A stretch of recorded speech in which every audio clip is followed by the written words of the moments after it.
Gracias, señor presidente.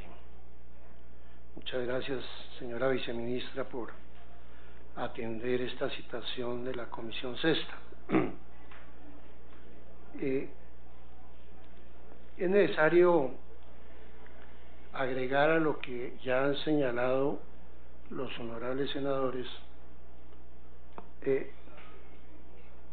una visión de cómo está el turismo en relación con el comportamiento de la economía colombiana entre el año 2013 y el año 2014, para tratar de ubicar el tema y que esto no se convierta simplemente en una manifestación de buena voluntad, tanto del Congreso de la República como del propio Gobierno Nacional. En el segundo semestre de este año, la economía creció en un 4,3% en relación con el año 2013. ¿Pero qué sectores crecieron? Creció el sector de la construcción en un 10,2%,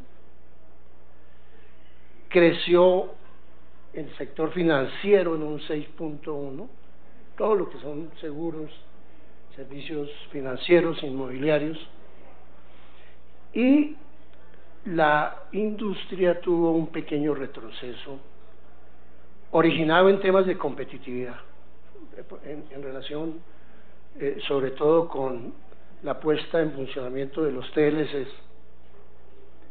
El tema del transporte incidió en ese retroceso de la industria y por supuesto el tema de la seguridad. El tema de la seguridad, porque pues otra vez hay presencia de la violencia narcoguerrillera en muchas carreteras del país y el retraso que presenta también el desarrollo de la infraestructura vial, porque de parte del gobierno solo tenemos anuncios. Eso ha significado que el sector de la industria en este segundo semestre haya retrocedido, venía en un nivel medianamente sostenido del 3,3% y está en el 1,4 menos 1,4. La industria.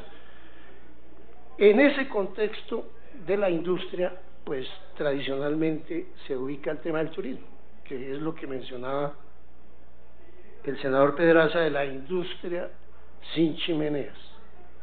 Ahí está, pero entonces las cifras que nos dan todas las entidades del Estado no registran el turismo. Entonces todo esto del turismo histórico, del aprovechamiento de las fortalezas ambientales, de la diversidad que tiene nuestro país más rico en materia hídrica, por ejemplo. Todo eso se queda, pues, en una buena intención, señora viceministra. Yo menciono esto es para que, lástima que no vino la ministra, sabemos de sus ocupaciones, entiendo que está acompañando al presidente en Nueva York, pero este es un tema que hay que discutir, no por subestimar su función, pero esto implica decisiones estructurales en el manejo de la economía colombiana, porque esto de la industria y este retroceso y este rezago que empieza a presentar la industria colombiana es preocupante, empezando porque los componentes de ese desarrollo industrial son fundamentalmente el petróleo y los productos petroquímicos. Y claro, como un cese de actividades, hay una suspensión en la refinería de Cartagena, pues aquí, digamos, hay una contracción de la explotación petrolera y el tema industrial se viene al piso. Y ahí es donde es muy importante el tema del turismo. Si realmente se asume como una política pública de compromiso con el desarrollo económico del país y sobre todo con el involucramiento en los municipios y regiones de las distintas comunidades, porque esto como generador de empleo es el que tiene que brindar esas oportunidades. O sea que, digamos que hay un reconocimiento generalizado del país de la importancia del turismo, pero la contraprestación frente a eso por parte de las políticas del Estado es mínima. Mínima. Yo no sé si allá en Providencia ya ustedes tendrán ayuda del ministerio, por ejemplo, para resolver el problema de las basuras, que es sumamente delicado, allá en Providencia, en San Andrés. Y por supuesto que se pueden hacer algunas cosas dentro de las actuales circunstancias de contracción de la industria en general en el país. Entiendo que usted es experto en el tema de planeación y ahí se podrían hacer cosas muy importantes para ir avanzando mientras que se toman decisiones de fondo en estímulos económicos, que entre otras en el gobierno, en los dos gobiernos del presidente Uribe, se estimuló un sector, la construcción hotelera, por ejemplo, y eso generó empleos. Bueno, pero ahí están. Y algo tenemos que hacer, pero lo que registra las cifras en el primer cuatrenio de este gobierno es prácticamente nulo, más allá de la utilización del precario recurso con que cuenta el ministerio para hacer unos pequeños estímulos en algunas regiones del país.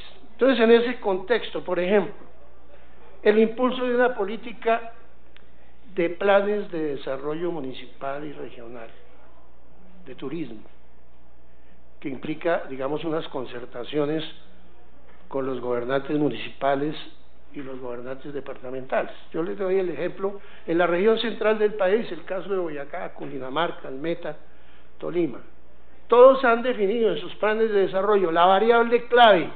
Si ustedes revisan los planes de desarrollo de estos 4 departamentos, que además son los más cercanos, están en el entorno territorial de la capital de la República, todos definen como primer variable clave del desarrollo el turismo. Sin embargo, las decisiones presupuestales y de política en los municipios, y en los departamentos y en la nación no coincide con esa decisión en materia de planificación, o sea que es un saludo a la bandera, y eso sí es delicado, porque es que necesitamos un proceso de concertación donde se unifiquen los esfuerzos institucionales de municipios, departamentos y nación.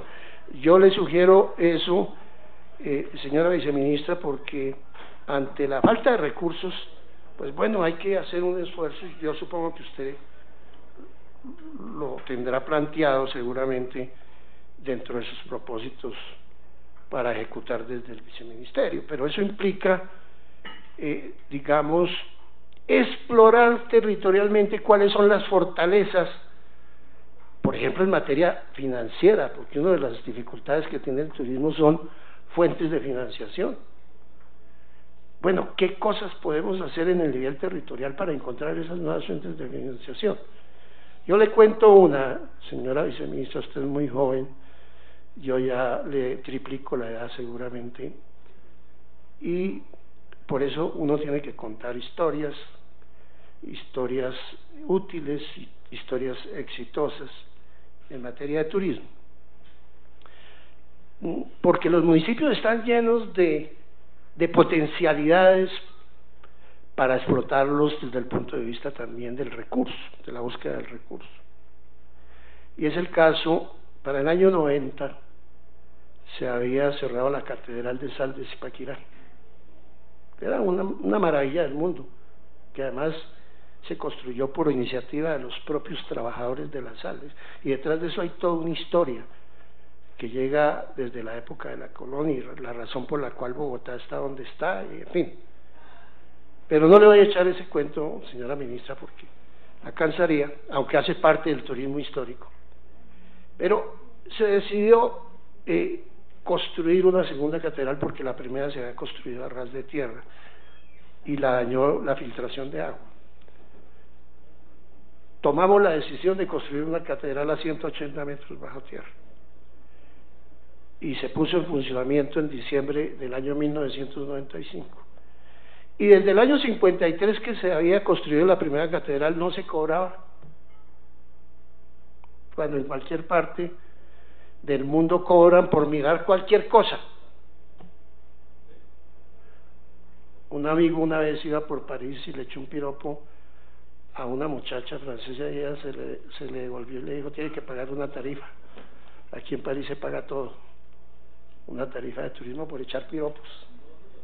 Era una norma efectivamente de la alcaldía, pero fue curioso. Es decir, las fuentes de financiación están en muchas partes. ¿Qué hicimos con la Catedral de Sal? Por primera vez decidimos que se cobraba por ingresar a este monumento turístico religioso. E hicimos un acuerdo entre gobierno municipal y gobierno nacional que consistió en que una vez el gobierno recuperara la inversión de la construcción de la catedral, que habían sido 4.500 millones de pesos, esa renta pasaba a ser propiedad del municipio. Pagamos en año y medio, 2 años, la inversión del gobierno nacional. Y hoy, desde el 1 de enero del año 2001, cuando empecé a ser alcalde, ese día me posesioné y empecé con una renta nueva. Entre esa fecha y hoy, por solo el pago de la boleta por visitar la catedral, hemos recogido más de 150.000 millones de pesos, que eso permite un cambio y una transformación de la ciudad como efectivamente lo tenemos, una transformación urbana, una mayor integración social, un mejoramiento de la calidad de vida, una recuperación de Zipaquirá como punto o destino turístico también en el plano histórico, porque ni más ni menos que tenemos la Plaza de los Comuneros, plaza histórica, donde fuimos víctimas de una de las primeras tradiciones, porque hemos sido víctimas de muchas tradiciones y recientemente de algunas, pero en esa época fue la tradición a través de las capitulaciones de los comuneros. Y esa plaza, allá se refugiaba Nariño cuando lo persiguieron por publicar los derechos del hombre, y se refugiaba para otros menesteres también el libertador Simón Bolívar, menesteres muy gratos.